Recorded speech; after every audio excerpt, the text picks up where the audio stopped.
Hi everyone. I decided I would do another vlog for 16 weeks.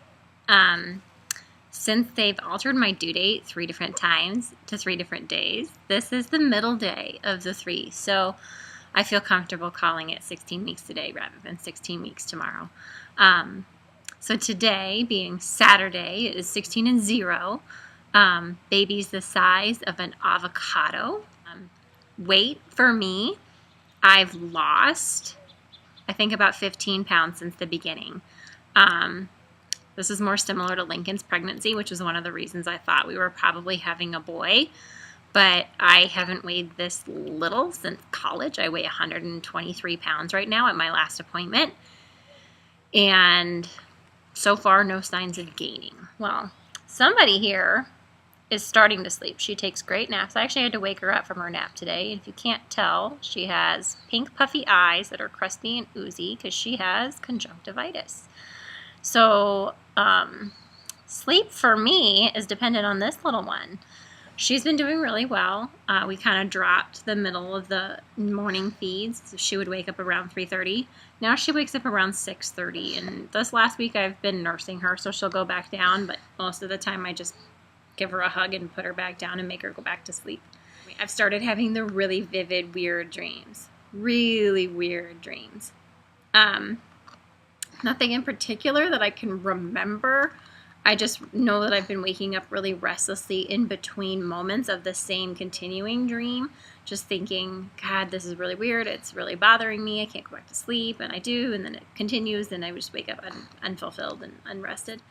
I wear some clothes that I was not able to wear during the postpartum period because I've lost so much weight now in the beginning that it all fits again. What food? Not really interested in food still. I'm sure that has to do with the weight loss. And I'll pick and I'll eat and whatever. Comfort foods, we still eat a lot of mac and cheese in our house.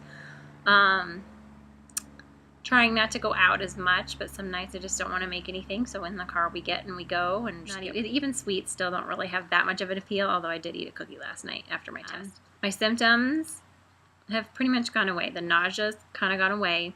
The biggest one is that I know when I'm hungry. If I'm hungry, I'm tired, I'm angry, I'm irritable, my stomach starts to hurt. I can tell when it's time to eat, even if I don't know what I want to eat. Otherwise, heartburn has started. So whenever I lay down at night, the heartburn's kind of starting to nag at me. So I'm up for heartburn remedies, if anybody knows any. And yeah. And I'm short-tempered still. I definitely feel like this last week I kind of had a rough week after Joe was working for 3 straight weeks. Not that he hasn't had a rough week. We've both been sick with whatever cold they had that was giving them a nasty cough. It's been giving us a nagging, tickly cough. So I know Joe's been working really hard, and he's really tired, and I've been stressed out with school and stuck with these guys and really tired. And so this week it just kind of culminated because he hadn't been home in a long time, and it was late at night, and I feel like all I've been doing is yelling. Well, we know pretty much for sure that it's a girl. But it's just interesting because I never thought I would ever have 2 girls. So I've kind of, I'm totally excited. I'm really glad Emmy's going to have a sister. I feel a little bit guilty that Lincoln still really wanted a boy and he's not going to get one. I am so glad we're finding out. I'm glad we know. We don't have names. Lincoln wants to name her Chia Mia. That's what he thinks is completely reasonable. And I don't blame him. But he's very sweet. And so I don't think, even if we figure out the name, I don't think we'll reveal it. I think that's going to be our secret up until the delivery. My neuroses really haven't gone away. I know a lot of people who know me know how concerned I was when we found out Lincoln was a boy, and that was one of the really big deciding factors for not finding out during Emmeline's pregnancy what we were having, because I did not want to fall into the same depression and anxiety that I fell into with Lincoln's pregnancy, and it really, really, really made things hard for me. So I didn't really want to find out with her because I didn't want to risk going through that again. But I think I found out that even though we know now what we're having, and maybe being a girl makes me a little bit more relaxed than if we were having a boy again, I'm actually just about as worried as I was before. the worry doesn't change. It's just the knowledge of how challenging it is to have B's abilities where they are, and to have any concern that any other child would be in a similar situation is stressful no matter what. And so it doesn't really matter to me, girl or boy, anymore.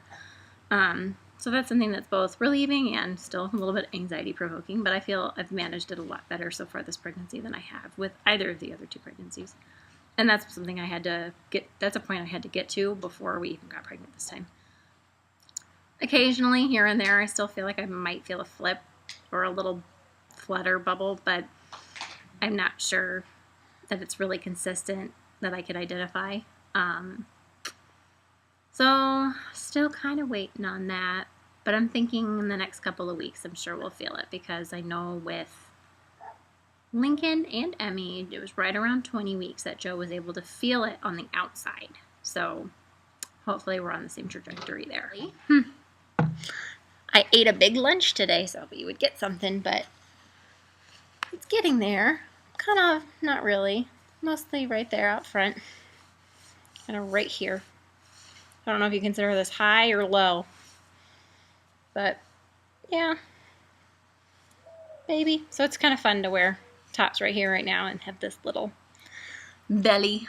Looking forward to, I guess, finally starting to get energy back and feeling rested and maybe not so stressed out. I know school has been really hard for me this term, motivation-wise and just balance-wise. But maybe not the best moment of the week, but the best moment of Valentine's Day in the past is that 4 years ago today, when we were in Colorado Springs, Joe had come out for the weekend, so that on a Monday we were able to go to the doctor and we heard Lincoln's heartbeat for the first time.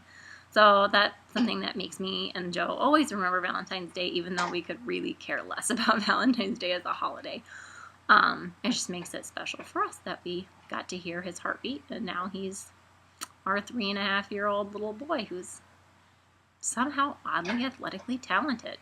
That is it for 16 weeks. So see you probably in about 2 more.